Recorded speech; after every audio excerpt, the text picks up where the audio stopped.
अवधूत चिंतन श्री गुरुदेव दत्त श्री स्वामी समर्थ. माझ्या चॅनलमध्ये तुमचं सगळ्यांचं मनापासून खूप खूप स्वागत, आभार. चला तर मग आज आपला विषय आहे, आज एक खूप असा साक्षात अनुभव आज मी तुमच्याशी लाईव्ह शेअर करणार आहे. अंगाला काटे येणारा असा एक आजीबाईचा आज अनुभव मी तुमच्याशी शेअर करणार आहे. ही साक्षात केंद्रात आलेला अनुभव आहे. बघा, स्वामी महाराज, आपण म्हणतो की स्वामी महाराज नाही आहेत, पण स्वामी महाराज साक्षात आहेत. स्वामी महाराज असे लाखो करोडो लोकांना अनुभव दिलेले आहे. स्वामी महाराजाचा अनुभव येतच, फक्त आपल्या मनामध्ये भाव आणि श्रद्धा हे खूप महत्त्वाची आहे. तर एक आजीबाई होत्या, त्या दररोज केंद्रात यायच्या आणि कुणाला काही बोलायचं नाही. तिथले सेवकरी दादा होते, ते आपले आपले काम करायचे. आजीबाई रोज यायचं, औदुंबरला प्रदक्षिणा करायच्या, औदुंबरला एक दिवा लावायचं आणि तिथं तुळशीचं एक हे आहे, तुळशीच्या झाडाला दिवा लावायचा, तुळशीला प्रदक्षिणा करायच्या. ते झालं की मग बाहेरचे सगळं झाडू घ्यायचं आणि मंदिराची पूर्ण साफसफाई करायची. सगळं साफसफाई झाली, जे काही भांडे पडलेले आहेत, म्हणजे स्वामी महाराजांचे जे साहित्य आहे, जे पूजा केलेलं, अभिषेक केलेले कपडे वगैरे, त्या सगळ्या उचलायच्या, धुवायच्या, वाळू घालवायच्या आणि आरती करायच्या आणि जप करत बसायचं. किती वेळ त्यांचं, किती 1 तास अर्धा तास मस्त जप करत बसायच्या आणि मग हळूच घरी निघून जायच्या. म्हणजे रोज त्यांचं हे कर्मच होतं. रोज यायच्या आणि औदुंबरला प्रदक्षिणा करायचं, सगळी साफसफाई करायची, झाडू मारायचं आणि बसायचं, स्वामी महाराजांचं जप करत राहायचं. मग हे त्यांचं असंच चाललं, रोज चाललं. कोणी त्यांच्याकडे लक्ष दिलं नाही, कोणी त्यांना सेवा कर म्हणले नाही आणि कोणाला करायचं आहे पण म्हणले नाही. ज्या सेवा त्यांना भेटल्या त्या सेवा त्या करत होत्या आणि नित्यकर्म हे चालू होतं. स्वामी महाराज, बघा, आपण म्हणतो की स्वामी महाराज असं म्हणलेले आहेत, मी गया नाही जिंदा हो. म्हणजे हे शब्द साक्षात तेवढंच सत्य आहे आणि हे स्वामी महाराजांचं लाखो लोकांना अनुभव आलेला आहे. अंगावर असं ऐकलं की काठं येतं आणि खरंच असं म्हणजे स्वामी महाराज जिथं स्वामी महाराजाचं अधिष्ठान असतं, ज्या घरामध्ये स्वामी महाराजांचं अधिष्ठान असतं, तिथं स्वामी महाराजांचं मठ आहे, केंद्र आहे.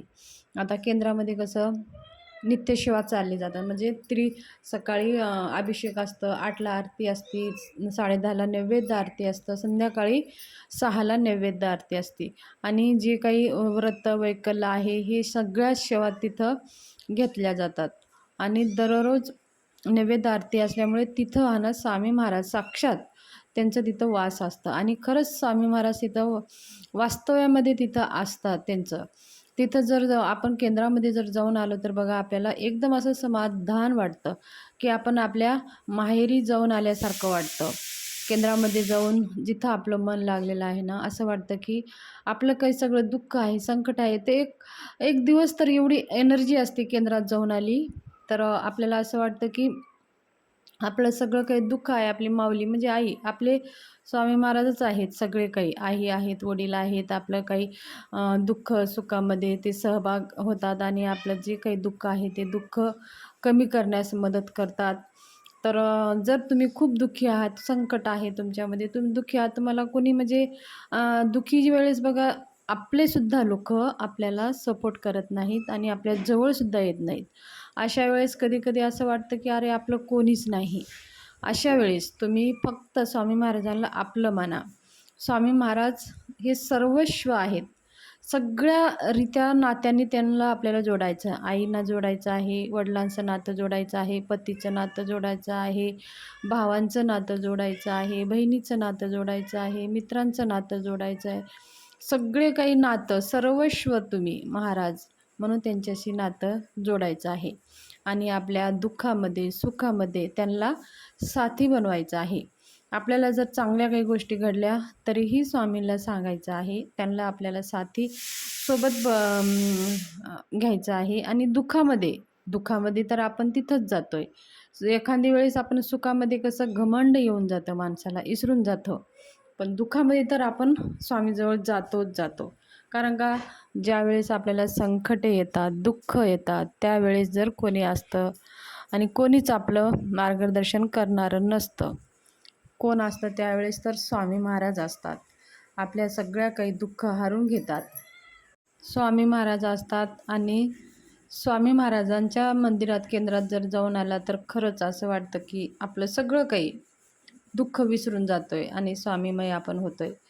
तर एका आजीबाईला हा आलेला साक्षात अनुभव आहे. तर त्या दिवशी आजीबाई सगळं दिवा लावले आणि प्रदक्षिणा केल्या आणि तुळशीला दिवा लावलं, झाडून काढलं. मग त्या दिवशी अभिषेकला कोणीच नव्हते. तर त्या अभिषेक करणाऱ्या ताईंनी त्यांना बोलवलं की आजीबाई तुम्ही आज अभिषेकला कोणी नाही आहे आणि तुम्ही अभिषेक करायला या.